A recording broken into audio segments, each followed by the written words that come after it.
राष्ट्रवादी party के रियासती नायब सदर मोहम्मद खान पठान को दोबारा पार्टी का नायब सदर बनाया गया है।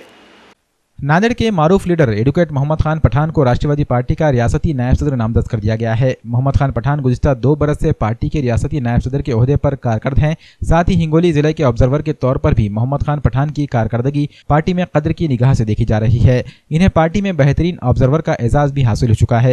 एडवोकेट मोहम्मद खान पठान को फिर से पार्टी के रियासती नायब सदर बनाए जाने पर पार्टी कारकुनों ने इन्हें मुबारकबाद पेश की। एडवोकेट मोहम्मद खान पठान के राष्ट्रवादी पार्टी में शामिल होने के बाद से पार्टी में अक़लियतों की अहमियत बढ़ गई है। एडवोकेट मोहम्मद खान पठान ने राष्ट्रवादी पार्टी में रहते हुए अक़लियतों के कई मसाइल को हल किया है। एडवोकेट मोहम्मद खान पठान की कारकर्दगी और अहमियत को देखते हुए पार्टी क़यादत इन्हें पार्टी की मजलिस आमिला में भी शामिल करने पर गौर कर रही है।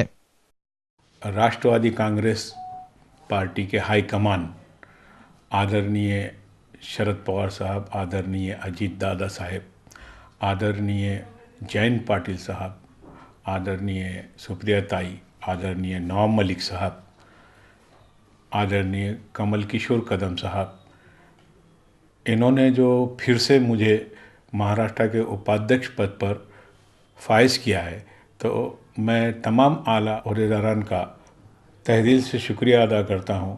और मुझ पर जो उन्होंने फिर से जो मुझे तकर्रुर किया है उपाध्यक्ष पद पर, राज्य उपाध्यक्ष पद पर, मैं इसके लिए ये उनका ममनून व मशकूर हूँ। और जो मुझ पर भरोसा किया है वो उसके ऊपर मैं पूरी तरह से काम करके पार्टी का संगठन मजबूत करके महाराष्ट्र के अंदर हर ज़िले में काम करके मैं अपना काम की पावती इसके पहले भी दिया हूँ और भी आगे दूंगा इंशाल्लाह। और मैं इसके साथ साथ हिंगोली ज़िले का निरीक्षक था, निवडणूक निर्णय अधिकारी था, तो काफ़ी मुझे सराहा गया हाईकमान ने कि काफ़ी अच्छा काम किए निरीक्षक बोलकर।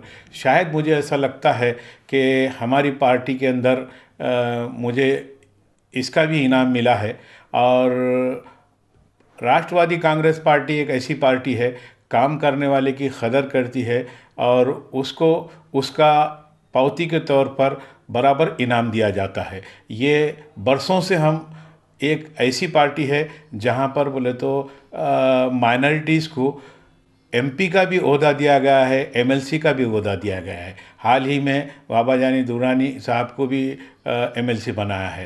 तो वो दिन दूर नहीं है कि शायद नांदेड़ को भी उसका बोले तो कुछ ना कुछ ज़रूर पावती के तौर पर मिलेगा।